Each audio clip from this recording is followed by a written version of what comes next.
The purpose of this exercise is to help you appreciate the value of a specific benefit statement and how creating a more tailored approach to individual prospects will significantly enhance your ability to successfully schedule more appointments or close more business over the phone. This is often a twist in thinking for most people who have never approached telephone appointment calls in this manner. When your objective during a phone call is to schedule an appointment, you would use an SBS to capture the interest of the prospect so that they would agree to meet with you. The SBS must be strong enough for the prospect to see value in scheduling time with you or give them a reason to continue listening if you are attempting to do the majority of selling over the phone. Do you already have an SBS that's been getting you results? Please create a specific benefit statement that you could use in your sales role using one of the scenarios that you just completed. Over time, you will likely create several specific benefit statements that will each have a targeted purpose. Give yourself 10 to 15 minutes to prepare an SBS. As you review your example, ask yourself, did this statement provide the customer with a compelling enough reason to want to meet with you? Note, the specific benefit statement should be about the prospect, you, not me. It must be compelling enough to stimulate action. It must answer the question, so what, in order for them to be motivated. After you create a specific benefit statement, you need to determine if it will stand up to the so what test. Read it as if you were the prospect, or go a step further and ask someone you think is qualified for their opinion, and ask yourself if the statement provides enough motivation for the intended audience to take action. You have been provided with 2 example specific benefit statements in the course workbook. After you have completed the remainder of this step in the learning path, you will be asked to complete an exercise in the following step. Be prepared to copy and paste the specific benefit statement you've created into the exercise. This is serious business that you are competing for. The most valuable commodity that a business person has is time. A telemarketer sells by way of a lengthy and detailed conversation over the phone. For those of us that require a face-to-face meeting as part of the sales process, our objective in making a phone call is pure and simple: schedule an appointment. In a pleasant and business-like manner, you must maintain control of the conversation at all times. It is imperative that you are crystal clear on your purpose for calling, what you are going to say, what information you are prepared to divulge, and what details are too important to share during this exchange. Keep the call brief and to the point. The only thing that you are selling is the appointment. Your goal is to get the prospect to see value in scheduling time with you.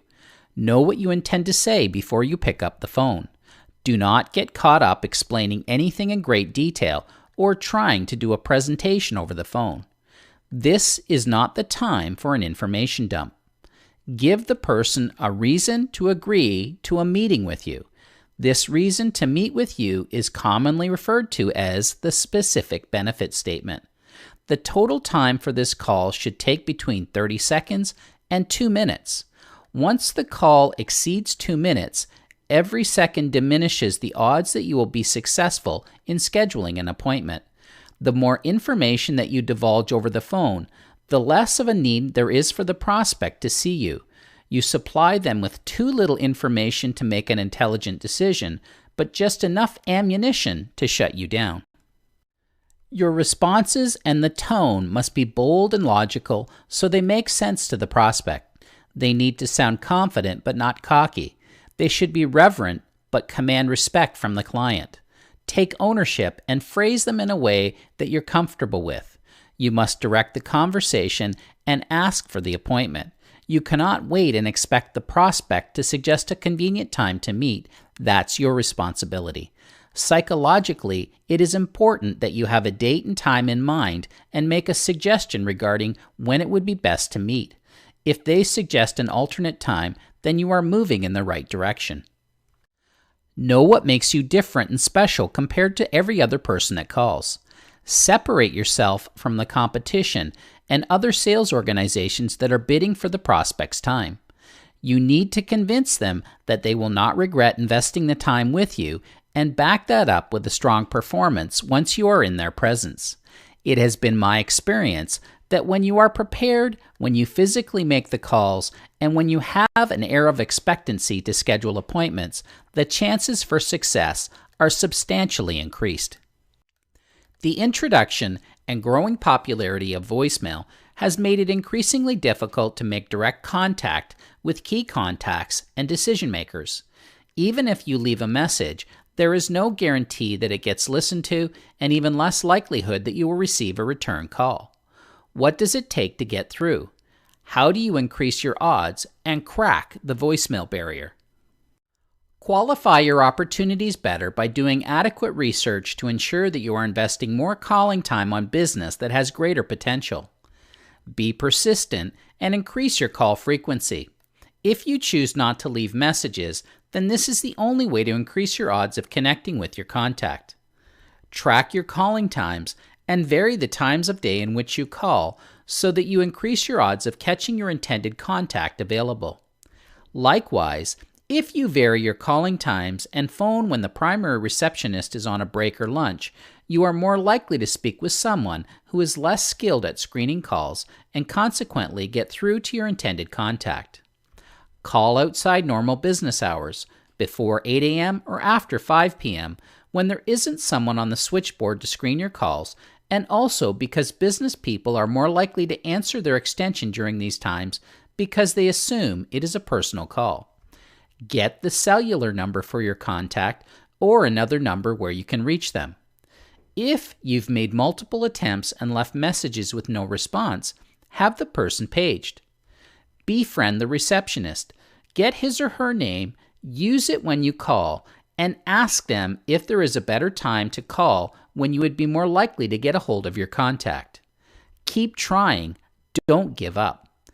At a last resort, if you want to speak with them badly enough and you dare to do so, get their home number and call them there.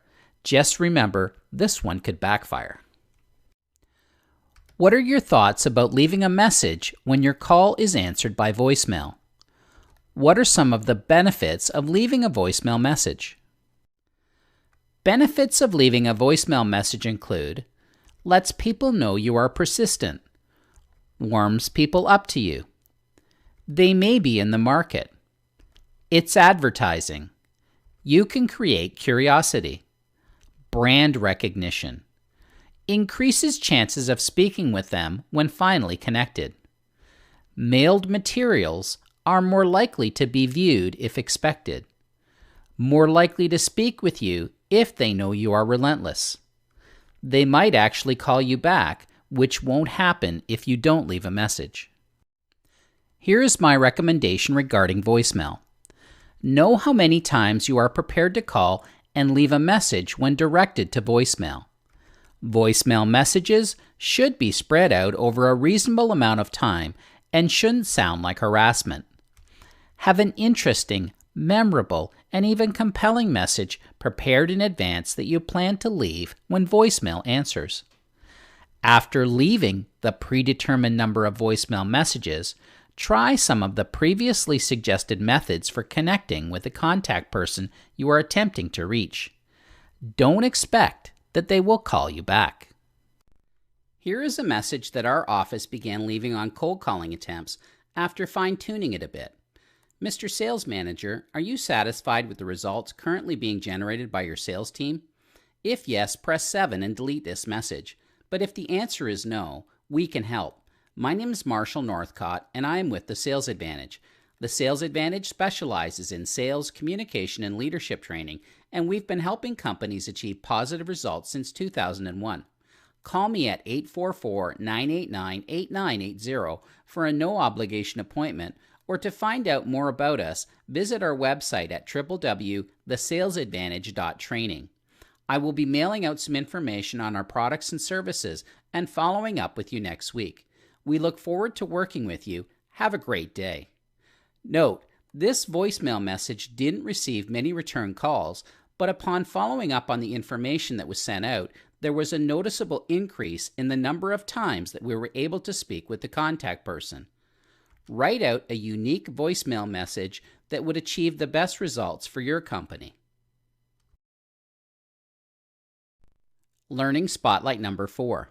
It's time to review what we've covered so far. Each question in the quiz has a 90-second time limit, and the quiz has a 15-minute time limit. You cannot pause the quiz once you begin. The quiz includes many types of questions, including true or false, drag and drop, multiple answers, etc. Read the questions carefully and make sure you understand what is being asked before submitting your response. Many of the questions or variations of them will be included in the final exam. You will be graded, and the passing grade for the quiz is 70%. You will have 3 chances to attain a passing grade. If you fail to attain a passing grade after 3 attempts, you will be locked out of the course. You will have an opportunity to review the quiz responses upon successful completion. If you wish to review the previous slides and sections, do so before advancing. Upon completion of the quiz, please click on the green Next button with the white arrow in order to advance to the next step in the learning path. This concludes step number 8 of the learning path. Please click on the green Next button with the white arrow in order to advance when you are ready to proceed.